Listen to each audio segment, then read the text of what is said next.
ఇక నల్గొండ జిల్లాలో ముక్కోటి ఏకాదశి శోభ సంతరించుకుంది. ఆలయాలు భక్తులతో కిటకిటలాడుతున్నాయి. తెల్లవారుజాము నుంచే ఉత్తర ద్వారం ద్వారా స్వామివారిని దర్శించుకునేందుకు భక్తులు పోటెత్తారు.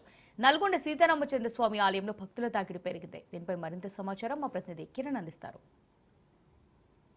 ముక్కోటి ఏకాదశి సందర్భంగా ఉమ్మడి నల్గొండ జిల్లా వ్యాప్తంగా కూడా ఈరోజు తెల్లవారు నుంచి భక్తులందరూ కూడా వైష్ణవ ఆలయాలకు చేరుకుంటున్నారు. ఈరోజు తెల్లవారుజాము నుంచి కూడా ముక్కోటి ఏకాదశి సందర్భంగా ఉత్తర ద్వారం ద్వారా దర్శనం చేసుకుంటే పుణ్యం కలుగుతుందని భక్తుల యొక్క విశ్వాసం. ప్రస్తుతం మనం నల్గొండలోని సీతారామచంద్ర స్వామి ఆలయంలో ఉన్నాము.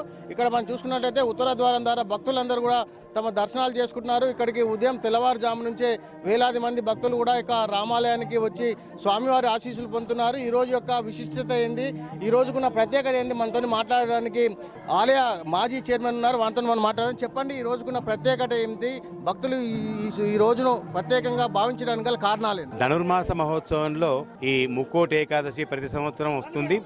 ఈసారి నూతన సంవత్సరంలో జనవరి 10వ తేదీన రావడం, భక్తులు మరీ ముఖ్యంగా వైకుంఠ ఏకాదశి రోజు ప్రతినిత్యం మనమే గుడికి వెళ్ళి దేవుణ్ణి సేవిస్తాం. కానీ ఈరోజు దేవుడే మరి ఆలయం వెలుపలికి వేంచేసి భక్తులందరినీ అనుగ్రహించి మోక్షం ప్రసాదిస్తాడు అని చెప్పి భక్తులు నమ్ముతారు, పెద్దలు చెప్తుంటారు. మరి పురాణాలు ఇతిహాసాలు కూడా చెప్తుంటాయి. దీంట్లో ముఖ్యంగా ప్రతి ముక్కోటి ఏకాదశికి మన రామాలయంలో ముఖ్యంగా ఉత్తర ద్వారం న్యాచురల్గా లేకపోవడం వల్ల కృత్రిమంగా ఇక్కడ బయట ఆలయం వెలుపల ఏర్పాటు చేసుకొని వేల మంది భక్తులు ఇవాళ ఉత్తర ద్వారం గుండా దేవుణ్ణి సేవించి తరిస్తున్నారు.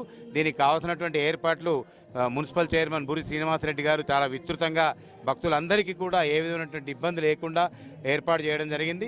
వేల సంఖ్యలో భక్తులందరూ కూడా వచ్చి ఈరోజు తెల్లవారుజామున 5 గంటలకే వచ్చి దేవుణ్ణి సేవించుకోవడం, మరి భక్తులకు ఉన్నటువంటి దేవుడి పట్ల ఉన్నటువంటి విశ్వాసం, ముఖ్యంగా ఈ రామాలయాన్ని రెండవ భద్రాద్రిగా అపర శ్రీవిల్లిపుత్తూరుగా ఆండాళ్ తల్లి నెలకొని ఉన్నందున అపర శ్రీవిల్లిపుత్తూరుగా, అంటే తమిళనాడులో ఆండాళ్ తల్లి పుట్టిన ప్రదేశం ఉన్నటువంటి శ్రీవిల్లిపుత్తూరు అపర శ్రీవిల్లిపుత్తూరుగా రెండవ భద్రాద్రిగా భావిస్తారు.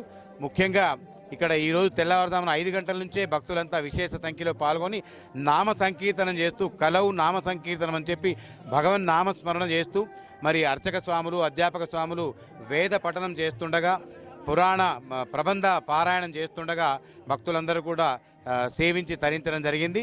దీనికి ఏర్పాట్లు చేసినటువంటి పెద్దలందరికీ కూడా హృదయపూర్వక ధన్యవాదాలు తెలియజేస్తున్నాం. భక్తులు పట్టణంలో ఉన్నటువంటి భక్తులందరినీ కూడా ఆ శ్రీ గోదా రంగమన్నార స్వామివారు క్షేమంగా చూడాలని చెప్పి, ఏ రకమైనటువంటి ఈతి బాధలు లేకుండా దినదిన ప్రవర్ధమానంగా మరి అభివృద్ధి పదంలో నడిపించాలని చెప్పి కోరుకుంటూ భక్తులందరూ కూడా తమ విశ్వాసాన్ని తెలియజేస్తున్నారు. అయితే ఈ రోజు తెల్లవారుజాము నుంచి కూడా ఇక్కడికి వచ్చిన భక్తులకు ఈ రామాలయ సిబ్బంది అయితే అందరూ కూడా అన్ని ఏర్పాట్లు చేశారు. చెప్పమ్మా, ఈరోజు ముక్కోటి ఏకాదశి సందర్భంగా మీరు ఎప్పుడు వచ్చారు, ఎక్కడి నుంచి వచ్చారు, ఈ రోజుకున్న ప్రత్యేకత? ఉత్సవాలలో ఇక్కడ నల్లగొండ రామగిరి దేవస్థానంలో చాలా బాగా జరుగుతాయి. 40 సంవత్సరాల నుంచి మేము ఇది కంటిన్యూ చేస్తున్నాము. మాకు చాలా ఆనందంగా ఉంటుంది. స్వామివారి కృప అందరిపై ఉండాలని వేడుకుంటున్నాం. జై శ్రీమన్నారాయణ. ఇక్కడికి వచ్చినటువంటి మహిళలందరూ కూడా ఒకటే చెప్తున్నారు, ముక్కోటి ఏకాదశి సందర్భంగా ఉత్తర ద్వారం ద్వారా దర్శనం చేసుకున్నట్లయితే పుణ్యం కలుగుతుందని. ఈ యొక్క ధనుర్వాస ఉత్సవాల్లో భాగంగా ప్రతి ముక్కోటి ఏకాదశికి ఇక్కడ ఉన్నటువంటి రామాలయానికి వేలాది మంది మహిళలతో పాటు భక్తులందరూ కూడా వస్తుంటారని అందరూ కూడా చెప్తున్నారు. మొత్తానికైతే ఉమ్మడి నల్గొండ జిల్లా వ్యాప్తంగా ఇటు యాదగిరిగుట్ట కావచ్చు, నల్గొండ కావచ్చు, అదేవిధంగా చెరుగట్టు పుణ్యక్షేత్రాలన్నీ కూడా భక్తులతో కిటకిటలాడుతున్నాయి. నల్గొండ రామాలయ దేవస్థానం నుంచి కిరణ్, రాజ్ న్యూస్, ఉమ్మడి నల్గొండ జిల్లా.